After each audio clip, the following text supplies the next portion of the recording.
Hello student, how are you all. My self is Afraz Ahmad और हम discuss कर रहे हैं क्लास 10th की फ़िज़िक्स। लास्ट टाइम हमने image formation by concave mirror discuss किया था। आज हम कन्वेक्स मिरर डिस्कस करेंगे और साथ में मिरर फार्मूला मैग्नीफिकेशन भी हमने डिस्कस करना है। तो चलिए हम स्टार्ट करते हैं अपना आज का topic, image formation by convex mirror.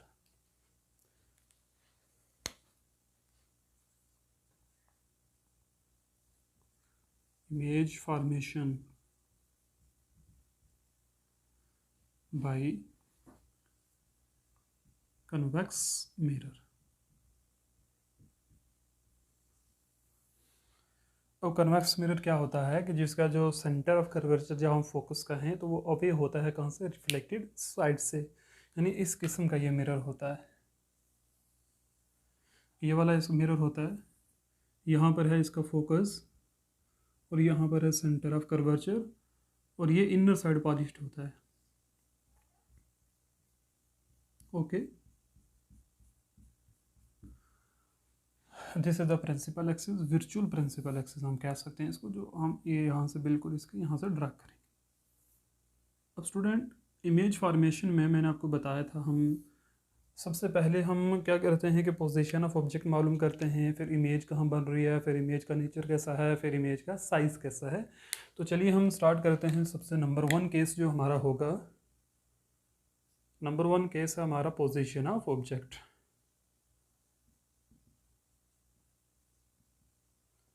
Position of object के ऑब्जेक्ट कहाँ पर हम रखें और फिर हम बताएं कि इमेज कहाँ पर बनेगी। तो पहला केस सबको पता है कि पहला केस हम हमेशा क्या करते हैं, ऑब्जेक्ट को कहाँ पर रखते हैं, एट इन्फिनिटी पर। एट इन्फिनिटी पर हम ऑब्जेक्ट को रखेंगे तो हम मालूम करेंगे कि इमेज कहाँ बनती है। बच्चों, स्टूडेंट, मैंने आपको ना साइन कन्वेंशंस लिखाने हैं। आप एक साइन कन्वेंशन याद रख लो, हमेशा जब भी मिरर के ऊपर रे ऑफ लाइट फॉल करेगी हमेशा लेफ़्ट साइड से होगी। हमेशा याद रखना, हमेशा लेफ़्ट साइड से ही रेज फॉल करेंगी। अब इसकी ये वाली साइड रिफ्लेक्टेड है तो हम देखो जब इन्फिनिटी पर है तो मैंने आपको पहले ही बताया था हमेशा जो पैरेलल रेज फॉल करेंगी मिरर के ऊपर यहाँ से, और इस तरीके से भी हम मान लो क्या कर रही हैं, पैरेलल रेज फॉल करी। और ये पैरेलल किसके हैं, प्रिंसिपल एक्सिस के। अब जो हमारा कन्वेक्स मिरर होता है उसका काम क्या होता है, उसका काम होता है लाइट को डाइवर्ज करना। क्या करना, लाइट को डाइवर्ज करना। कन्वर्ज नहीं करता, ये डाइवर्ज करता है। अब ये इसकी रिफ्लेक्टेड साइड है तो यहाँ से लाइट को ये रिफ्लेक्ट कर देगा, इस तरीके से लाइट रिफ्लेक्ट करेगा। यहाँ से भी लाइट को क्या करेगा, ये रिफ्लेक्ट कर देगा।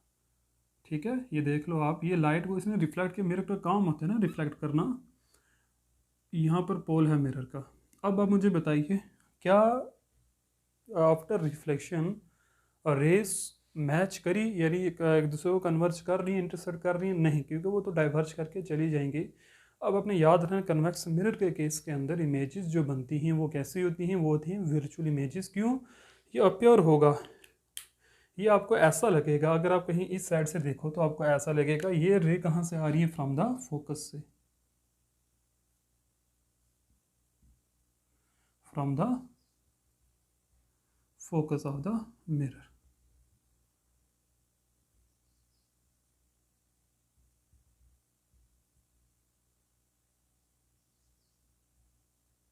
From the focus of the mirror, इस तरीके से आपको लगेगा कि ये रेज फ्रॉम द फोकस से आ रही हैं।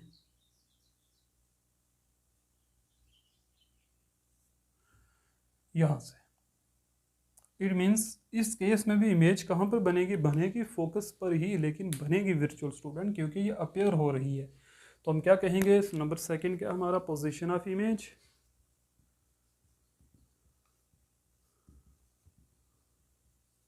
तो पोजीशन ऑफ इमेज क्या है, at focus.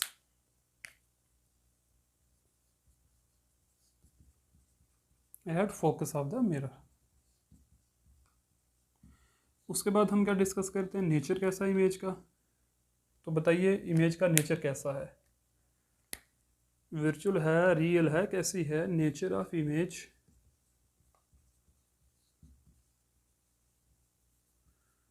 Nature of image कैसा है, तो वो है हमारे पास, देखो खुद ब खुद तो इंटरसेक्ट हो नहीं रही तो ये वर्चुअल होगी। क्या होगी, तो मैंने आपको बताया था वर्चुअल के साथ हमेशा हम क्या लिखते हैं, इरेक्ट लिखते हैं। जहाँ पर भी वर्चुअल इमेज बनेगी उसके साथ हम हमेशा क्या लिखते हैं, इरेक्ट लिखते हैं। अब आपने याद रख लिया कि ये इमेज का नेचर कैसा है, ये है वर्चुअल एंड इरेक्ट। नंबर 4 पे हम क्या डिस्कस करते होते हैं, नंबर 4 पे हम डिस्कस करते हैं साइज। साइज ऑफ इमेज, तो इसमें भी जो साइज ऑफ इमेज होगा हाईली डायमिनिश्ड होगा, बहुत छोटा होगा, हाईली डिमिनिश्ड। ओके, तो ये था हमारे पास केसेस। अब इसका सेकंड केस जो हम डिस्कस करेंगे, मैं आपको एक बात बता दूं, कन्वेक्स मिरर के है ही दो केस। उसका रीज़न ये है कि तो हमने इन्फिनिटी मालूम कर लिया, दूसरा हम इन्फिनिटी और पोल के बीच में जहाँ मर्जी हम रख दें, क्योंकि हमारे पास पोजीशन बताने वाली यहाँ पर दो ही चीज़ें हैं, एक पोल है कि इन्फिनिटी है। क्योंकि इस साइड अगर आप देखो ना तो कोई फोकस है ना तो कोई सेंटर ऑफ कर्वेचर है, तो इसलिए हम इसके कितने केसेस लेते हैं, हम दो ही केसेस के डिस्कस करते हैं। ओके, तो चलिए सेकेंड केस हम डिस्कस करते हैं। इसका सेकंड केस है पोजीशन ऑफ ऑब्जेक्ट, जो होगा वो होगा बिटवीन इन्फिनिटी एंड पोल। कहाँ पर होगा, बिटवीन इन्फिनिटी एंड पोल के बीच में। ठीक है, पोजीशन ऑफ ऑब्जेक्ट कहाँ पर होगा, सॉरी मैं यहाँ पर लिख देता हूँ, इसको नीचे लिखते हैं हम, फिगर को रब कर देते हैं। यहाँ से ये मिटा दो, ये तो वैसे ही रहेगा, और ये मिटा देते हैं। चलिए देखिए, तो पोजीशन ऑफ ऑब्जेक्ट क्या है, पोजीशन ऑब्जेक्ट क्या है, between infinity and pole. Okay, तो मिरर बनाते हैं, देखते हैं कहाँ पर इमेज बनती है। ये हमने मिरर बना लिया, थोड़ा सा अच्छा सा मिरर बनाते हैं हम, ये वाला हमने बना दिया मिरर। उतना अच्छा तो नहीं है लेकिन चलो चलेगा, मिरर ही नहीं बनेगा वो अच्छे से, एक minute wait. Okay, this is the focus, this is the center of curvature, inner side is polished, this is the pole। अब आप ऑब्जेक्ट को जहाँ मर्जी रखो, आपकी मर्जी है, तो मैं ऑब्जेक्ट को इन्फिनिटी और पोल के बीच में यहाँ लेकर आ जाता हूँ। यहाँ पर मैंने ऑब्जेक्ट को रख दिया आकर, ए पी मान लो इसका ये है। अब अकॉर्डिंग टू रूल क्या कहता है, एक रे हमेशा कहाँ से जाती है, पैरेलल टू प्रिंसिपल एक्सिस। तो ये गई पैरेलल टू प्रिंसिपल एक्सिस, तो ये डाइवर्ज करेगी, इस तरीके से डाइवर्ज करेगी यहाँ से बाहर। ठीक है, अब जब ये प्रिंसिपल एक्सिस के पैरेलल है तो ये कैसे अपेयर होगी, कहाँ से आ रही है, ये आ रही है फ्रॉम द फोकस से, फ्रॉम द। अब दूसरी रे का रूल ये कहता है कि हमेशा सेंटर ऑफ कर्वेचर होता है। तो आप क्या करिए, मिरर के ऊपर यहाँ से नॉर्मल ड्रा करिए। तो क्या करना है हमने, यहाँ से मिरर के ऊपर नॉर्मल ड्रा करना है। तो चलिए हम नॉर्मल ड्रा करते हैं मिरर के ऊपर, यहाँ से ये हमने नॉर्मल ड्रा कर दिया मिरर के ऊपर। अब हमें पता है मिरर के ऊपर नॉर्मल जो ड्रा होता है वो हमेशा कहाँ से गुजरता है, सेंटर ऑफ कर्वेचर से। बट इस केस में तो नहीं गुजरा, क्योंकि यहाँ से ऐसे जाएगी और यहाँ से ये रिफ्लेक्ट करके वापस आ जाएगी, रिट्रेस करेगी अपना पाथ। लेकिन ऐसा अपेयर तो होगा नहीं, ये कहाँ से आ रही है, ऐसा अपेयर होगा कि यह कहाँ से आ रही है, सेंटर ऑफ कर्वेचर से। एक मिनट, ऐसा अपेयर होगा कि ये कहाँ से आ रही है, हमारी सेंटर ऑफ कर्वेचर से। Just a minute wait,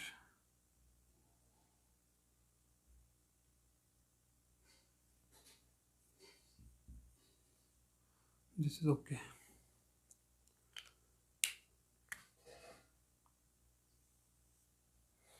okay, this complete, this is centre of curvature C. तो यहाँ कहाँ पर काट रही है ये दोनों लाइन्स आपस में, इस पॉइंट के ऊपर। तो यहाँ पर बनेगी इमेज, यहाँ पर बन रही है इमेज, यहाँ पर कट रही है आपस में ये दोनों lines. This is A, this is B, ये आपकी प्रिंसिपल एक्सिस है।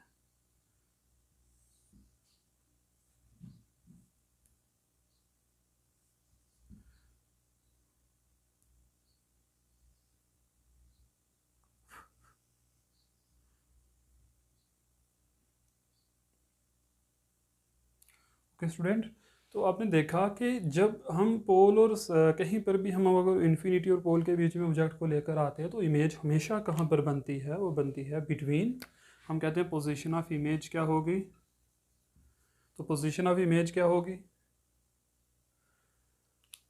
तो वो होगी between pole and focus, always हमेशा यहीं पर बनेगी, जहाँ मर्जी अगर रखो हमेशा इमेज यहीं पर बननी है। नेचर तो वर्चुअली रिएक्टिव रहेगा, साइज थोड़ा सा हम कह सकते हैं लार्ज हो जाएगा, लार्ज, या हम कह सकते हैं लार्ज तो भी नहीं कहेंगे, स्मॉल ही होगा, इस केस में स्मॉल ही बनता है, ठीक है, स्मॉल साइज होगा इमेज का। Okay got it. तो ये हमारे पास image formation by spherical mirror, जिसमें हमने दो केस डिस्कस किए, कनकेव भी और कन्वेक्स भी। आप इसको देखिए, फिर हम नेक्स्ट टॉपिक स्टार्ट करते हैं, magnification of mirror formula.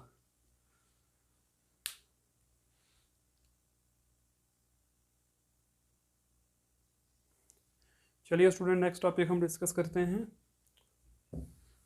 Next topic है हमारा मिरर फार्मूला क्या होता है। और मैं एक चीज़ ज़रूरी समझता हूँ, मिरर फार्मूला पढ़ाने से पहले हम साइन कन्वेंशन डिस्कस कर लेते हैं। पहले पीडीएफ आपको इसका मिल जाएगा, मैं आपको ये समझाऊंगा सिर्फ कि हमारे पास साइन कन्वेंशन क्या है। तो उसके लिए मैं देखो, हम इसको कहते हैं कि न्यू कार्टेशियन साइन कन्वेंशन, या हम इसको सिंपल क्या कहते हैं, sign convention of spherical mirror. क्या साइन कन्वेंशन होते हैं स्फेरिकल मिरर के, किस रूल के तहत हमें इमेजेस बनानी होती हैं इसके ऊपर। तो मैं मिरर ड्रा करता हूँ यहाँ पर, आप बड़े ध्यान से देखना, हम कन्वेक्स या कनकेव कोई भी ले सकते हैं। तो चलिए हम कनकेव ही ले लेते हैं, ठीक है, हम कनकेव ले लेते हैं। ये हमारा फोकस, मान लो ये फोकस है, this is the centre of curvature, this is the pole, और ये आउटर साइड से पॉलिश है, इनर साइड इसकी क्या है, रिफ्लेक्टेड है। तो ये हमारे पास हो गया कौन सा मिरर, हमारे पास ये हो गया कनकेव मिरर। अब नंबर 1 साइन कन्वेंशन क्या कहता है, बड़े ध्यान से आपने सुनने हैं ये, ऑल द डिस्टेंसेस, या हम पहला ये कह सकते हैं the incident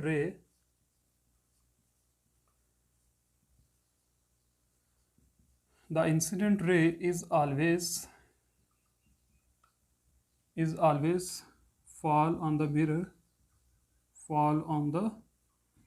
from the left side, fall on the mirror from the left side, हमेशा लेफ्ट साइड से ही फॉल होनी चाहिए। हमेशा जो भी आपने इंसिडेंट रे डालनी है तो हमेशा लेफ्ट साइड से मिरर पर आनी चाहिए। आप इन शॉर्ट टर्म कह सकते हो कि the incident ray is always from the left side. Incident ray हमेशा कहाँ से होनी चाहिए, फ्रॉम द लेफ्ट साइड। देखो यहाँ पर फॉल लिखने का ज़रूरी नहीं, क्योंकि इंसिडेंट रे होती ही ऐसे है। The incident ray is always the incident ray is always from the left side, is always, आप ये लिख सकते हो। ओके, ये ठीक ही था अगर हम देखें तो ग्रामेटिकली, तो incident ray is fall on the mirror from the left side. Okay, this is correct. Number second क्या है, जितने भी डिस्टेंसेस मेजर करने हैं, नंबर सेकंड साइन कन्वेंशन क्या है, ऑल द डिस्टेंसेस मेजर्ड, कहाँ से मेज़र कर रहे हैं, फ्रॉम द पोल्स। ये आपने याद रखने हैं, न्यूमेरिकल हम जो सॉल्व करेंगे तो वहाँ पर इसका यूज़ हम करेंगे। All the distances measured from the pole, जितने भी डिस्टेंस हमें मेज़र करने हैं वो हम कहाँ से करेंगे, from the pole of the mirror से। नंबर थर्ड साइन कन्वेंशन क्या होगा यहाँ पर, जितने भी डिस्टेंसेस जो होंगे हम कह सकते हैं लेफ़्ट और राइट भी आप याद रख सकते हो, ज़्यादा सिंपल रहेगा आपके लिए इंसिडेंट रे की डायरेक्शन में, ठीक है। मैं दोनों लिखूंगा, आपको जो इजी लगता है वही लिख लेना आप। तो हम क्या कहेंगे, all the distance taken in the direction of incident ray, in the direction of incident ray is positive and vice versa का मीनिंग क्या होगा, इसका रिवर्स। अगर आप अपोजिट डायरेक्शन में जाओगे, यानी अगर आप इंसिडेंट रे की डायरेक्शन में हो तो आपको डिस्टेंसेस पॉजिटिव लेने हैं, अगर आप इंसिडेंट डायरेक्शन के अपोजिट देख रहे हो तो आपको डिस्टेंसेस कौन से आ जाएंगे, नेगेटिव आ जाएंगे। इन सिंपल में अगर कहूँ आपको, लेफ्ट साइड जो होंगे, सिंपल आपने याद रखना है, लेफ्ट साइड और राइट साइड। लेफ्ट साइड जो होंगे वो होंगे नेगेटिव, और जो आपके कौन से होंगे राइट साइड वो कौन से होंगे, पॉजिटिव डिस्टेंसेस होंगे। ये आपने याद रख लेनी है, ये चीज़ें काम आएंगी आपको न्यूमेरिकल्स में। जितने भी डिस्टेंसेस लेफ्ट साइड में हैं वो सारे के सारे नेगेटिव होंगे, जितने भी राइट साइड में वो सभी के सभी पॉजिटिव होंगे। नंबर फोर्थ और लास्ट केस अगर हम कहें तो हम क्या कहते हैं, द डिस्टेंसेस, या हम कह सकते हैं ओके डिस्टेंस, हम ऐसे कहते हैं प्रिंसिपल एक्सिस से ऊपर जो कुछ भी होगा वह सब पॉजिटिव, प्रिंसिपल एक्सिस से नीचे जो होंगे वो नेगेटिव डिस्टेंसेस होंगे। तो हम क्या कहेंगे, डिस्टेंसेस या distance taken upward to the principal axis, upward of the principal axis, okay, principal axis is taken, क्या करते हैं इसको भाई, is taken पॉजिटिव, बिलो जो होंगे वो क्या हो जाएंगे, नेगेटिव हो जाएंगे, below is negative. Okay student, अब यहाँ पर देखो फिगर में, यहाँ पर क्या होगा, मैं दूसरा पेन यूज़ करता हूँ आपके लिए इजी रहेगा। यहाँ पर क्या होंगे, नेगेटिव, हम अगर साइड की बात करें तो वो हम देख रहे हैं नेगेटिव, और यहाँ पर क्या होंगे पॉजिटिव। डिस्टेंसेस जो हम देख रहे हैं इंसिडेंट रे की डायरेक्शन में वो वाले। अब अगर हम इसकी बात करें, देखो ये था हम अगर हम प्रिंसिपल एक्सिस की बात यहाँ पर है, लेकिन अगर हाइट हम मेज़र करेंगे ना, मैं यहाँ पर एक चीज़ लिख देता हूँ, हाइट लिख देते हैं हम यहाँ पर, हाइट को हम इस तरीके से लेंगे, यहाँ से ऊपर अगर हाइट होगी तो आएगी पॉजिटिव, अगर नीचे होगी तो क्या आएगी, नेगेटिव आ जाएगी। तो ये थे हमारे पास साइन कन्वेंशन जो मैंने 1 बाय 1 करके आपको बताए। तो इसको देखिए या फिर हम नेक्स्ट मूव करते हैं।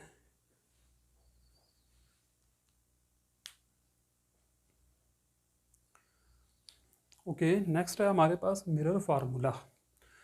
लास्ट टॉपिक हम डिस्कस करेंगे आज, मिरर फार्मूला क्या होता है।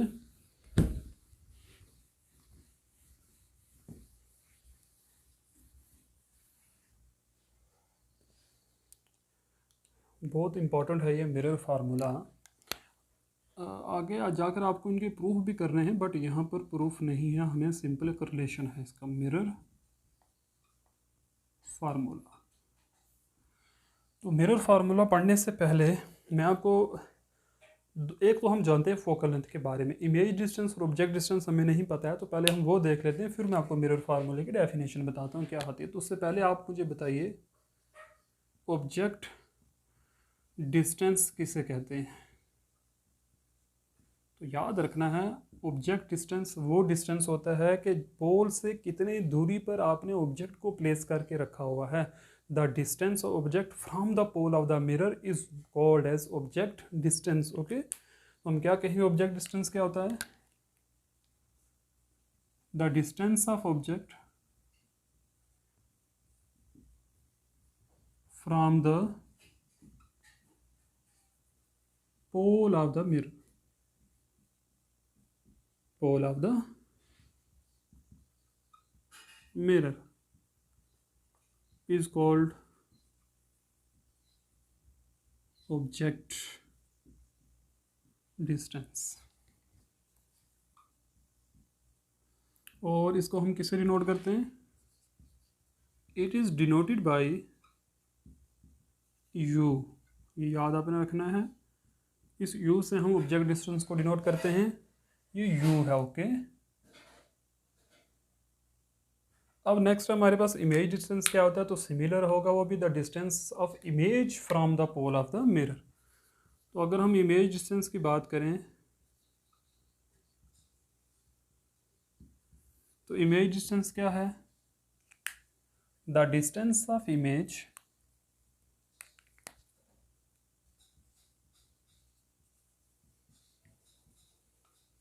the distance of image from the pole of the mirror, pole of the mirror is called as image distance. Okay, इसको हम कैसे डिनोट करते हैं? It is denoted by v. Okay, हम किससे डिनोट करते हैं इमेज डिस्टेंस को? v से डिनोट करते हैं. अब मिरर फार्मूला क्या होता है? Mirror formula is the relationship between focal length, object distance and image distance. याद रखना मिरर फार्मूला क्या है? रिलेशन है इन तीनों का. किस किस का? फोकल लेंथ आपको पता ही है, the distance of focus from the pole, यानी इन बिटवीन में जो डिस्टेंस होता है पोल और फोकस के बीच में, उसे फोकल लेंथ कहते हैं. फोकल लेंथ, ऑब्जेक्ट डिस्टेंस और इमेज डिस्टेंस के बीच का जो रिलेशन है यही होता है हमारे पास मिरर फार्मूला. तो चलिए मिरर फार्मूला की डेफिनेशन लिखते हैं अब हम. ओके, ये हो गया. Okay,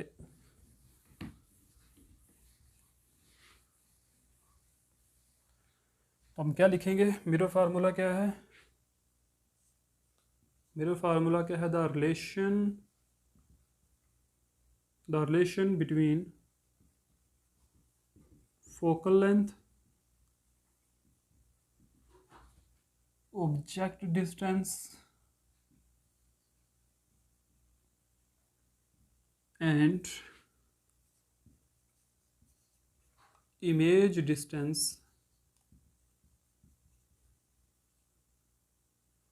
of the mirror is known as mirror formula. Is known as, इसे हम क्या कहते हैं? ये क्या है हमारे पास? मिरर फार्मूला है. अब वो क्या रिलेशन है? वो रिलेशन फार्मूला देखिए, यहाँ पर हम फार्मूला लिखते हैं. अब तो फार्मूला क्या है हमारे पास स्टूडेंट? फार्मूला है हमारे पास ये वाला, बड़े अपने प्यार से याद रखना. ये है 1/f. f क्या है? Focal length. This is equal to 1/u plus 1/v. This is the relationship between focal length, object distance and image distance. ये वाला फार्मूला हम अब इसको याद रख लेना. ये हम न्यूमेरिकल जब सॉल्व करेंगे तो वहाँ पर इसका यूज़ होना है मिरर फार्मूले का. कभी हमें ऑब्जेक्ट डिस्टेंस पता होगा, कभी हमें इमेज डिस्टेंस पता होगा, तो हमें फोकल लेंथ निकालनी होगी. यानी इन तीनों में से कोई दो गिवन होंगे तो हमें तीसरा निकालना है. तो अपने ये याद रख लेना, ये मिरर फार्मूला है हमारे पास. ओके, अब इसके अंदर f क्या है? Focal length. u क्या है? Object distance. और v क्या है आपके पास? Image distance. तो मैं यहाँ पर लिख देता हूँ, आपको याद रहेगा. ऊपर ही मैंने बताया आपको अभी. ये क्या है? फोकल लेंथ है. ये क्या है? ऑब्जेक्ट डिस्टेंस है. एंड ये क्या होगा? Image distance. ओके, तो आज हम इतना ही रखेंगे. आई होप कि आपको बड़ा अच्छे से समझ में आया होगा. मैंने हर चीज़ बड़े अच्छे से एक्सप्लेन की है. ज़्यादा से ज़्यादा मेरे चैनल को शेयर और सब्सक्राइब करना ना भूलें. Okay, thank you very much. Have a nice day.